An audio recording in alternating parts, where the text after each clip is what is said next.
They say an Englishman's home is his castle, but it's also the case in South Armagh. Kieran Quinn is the lady of the manor and discovered a battered treasure in her own backyard. Gee, Bert?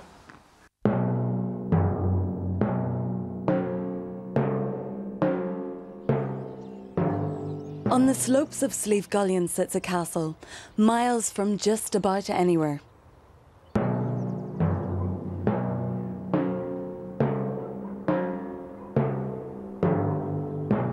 It wasn't built for soldiers, it has never seen battle. So what on earth is it doing here?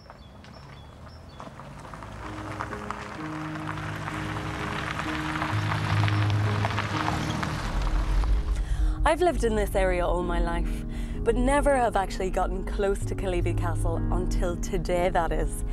It really is quite bizarre. The castle just appears as if from nowhere, and it truly is stunning. Now empty and in need of some work, I've come to meet a man who remembers how it was when this was still a home. Dick, lovely to meet you. Good to meet you, Kira. What a stunning building in the heart of South Armagh, but what is it doing here? That's a good question. I wish we knew. There must have been a very definite reason for the Vauxhalls coming here and building such a remarkable building, but they certainly picked a good spot. They certainly did. Certainly did. Tell me a wee bit about the history of it. Well, there was a building here before. Its traces are quite obvious when you get inside and when you go around the back. But they've turned what was a fairly standard 18th century farmhouse into a dream castle. Right, will we head on in then?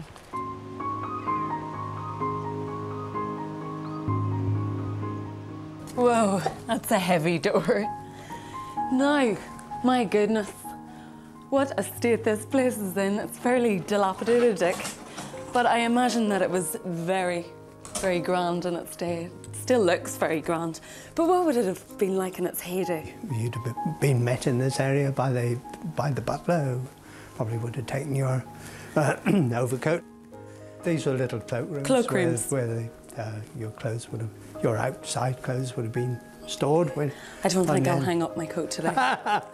Now, we're heading into, which room is this? We're going into the reception room now.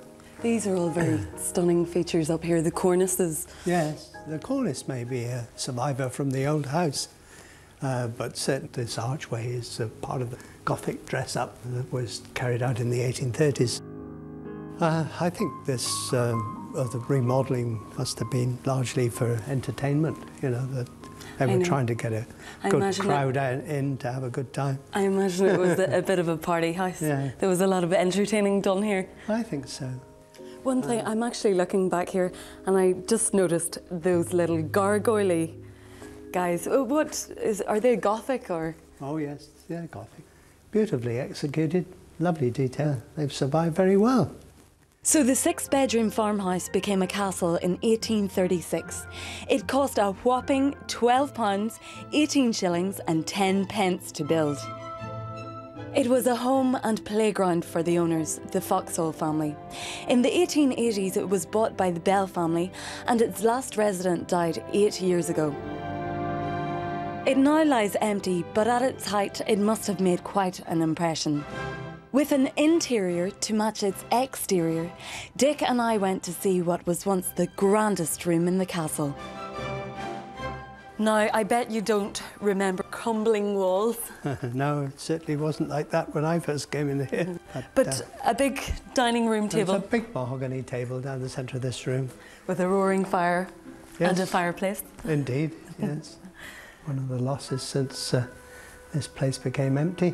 It's such a shame, isn't it? This is one of the rooms that has hardly changed, I would say, well, certainly in its shape and form from the days of the old house, the original house. We've got a cornice which more than likely dates from the 1780s. I bet there was a gorgeous big chandelier up there draping itself over the I just can't remember from the day I came in here. Take my word for it, there was. Yes. Do you think that it could be restored to its former glory? Absolutely. There's nothing seriously wrong with it. I mean, there's plenty you can point to and say how dilapidated it is. The rooms are the right sort of size and proportions, and the relationship of one room to another is such that you could very easily make a family home out of it. Wandering around this place, it's easy to imagine a home full of life. Roaring fires, children scurrying about, servants rushed off their feet, and a social whirl.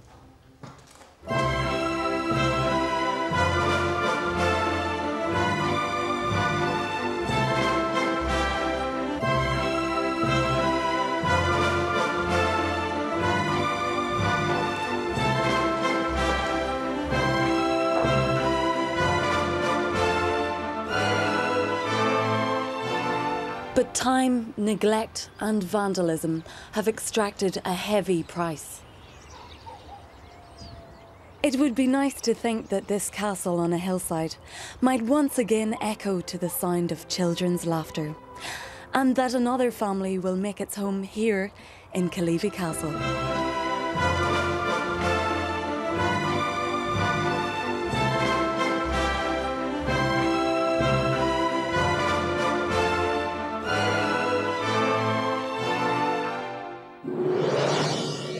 Nice hairstyle, Mr. Stringfellow. Now, you know what a trip to hairdressers is like. You talk about the holidays, the weather, Big Brother. With a growing number of African hairdressers in Belfast, you'll get more than you bargained for. Sinead Maguire went to meet Amelia Vasco Collier.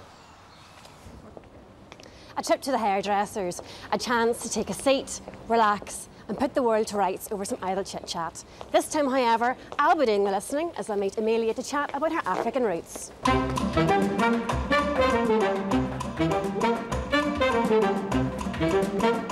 Amelia has lived here in Belfast since the late 80s. Having arrived as a singer, she soon branched into hairdressing, and the African style she perfected as a child quickly found a market in the city. I was born in Mozambique, brought up in Zimbabwe. I started braiding when I was 8 years old. I used to braid my sister's hair, my friend's hair. It was like a hobby to me. I used to look at my elders, you know, when I come back from school, I would watch them and then try it on my sister. What was the local reaction when you opened your first salon? I had a lot of support from the locals. I can't complain, honestly, otherwise it wouldn't be there now. I've been there for 7 years now. They are interested in the hair, you know, the braiding. Before we started even with the, you know, the weave, I mean, it was always the braiding, you know, braids or cornrows. I think it was something new to them, something completely different. So I had a lot of support from the younger girls, I had a lot of support from them. And it's girls like Chantal who have embraced the types of styles offered by Amelia. Chantal, you've come in to get your hair done today. What would you like to get done? Hair extensions. And how long would you like your hair to be? Just as long as possible. As long as we can make it. Our second hairdresser is 20-year-old Ben. He's in for some serious work, having let his once magnificent dreadlocks deteriorate ever so slightly. Ben, you have dreads, or what's left of your dreads. When did you get these done? About 7 or 8 months ago. And what were you told to do to look after them? I was told to roll them up with beeswax a couple of times a week and just sort of wash them occasionally in cold water and stuff. And did you do this? Not so much. I don't think you did. Ben, you've let yourself go. Amelia, what are we going to do with Ben here? Is there any hope for him? There is hope, yes. Looking at Ben's hair, it's going to take me a long time to do it. I was hoping that maybe it might take me about 3 to 4 hours, but obviously it's not going to take me 3 to 4 hours. It might take me the whole day of giving him the proper dreadlocks. So what I'm going to do with Ben's hair is to actually wash this hair, and I'm going to have maybe to use, you know, a scissors to cut off where it's all matted, and start working with it. I'm going to have to wash it and put him in the steamer as well. It really doesn't look good, but Amelia's going to try her best here, and hopefully it'll look all right, but we can't make any promises. And I hope you haven't made any future plans. It'll take the guts of the day. Okay, thank you. Before coming to Belfast, Amelia went first to London, singing with bands in clubs around the capital. So, does she still like to stretch the vocal cords in the salons? Yeah, have you ever considered singing to your clients? Because you're so talented. I do sing for them. Oh, very good. Is that extra? No, but I just want to make them happy while I sing for them. And sometimes when I'm really in a good mood, you know, I can sing and give them a little bit of my African jive, because I keep my African CDs in here. I'm not the only African hair salon in Belfast, you know. There is market for it. There is enough people for these hairdressers, for the African hairdressers. Meanwhile, Ben's dreadlocks looked like a long-term project. Per bloke, who said beauty was painless? Well, Ben, not much change so far. Tell us what you've had done. So far I've just had it washed a few times and had it dried. And you're basically on standby for Amelia's emergency repair surgery, if you like. So good luck with that, because it could take most of the day, perhaps most of the week. And unfortunately, we don't have time to stick around, so hopefully Ben will get himself out of this fix.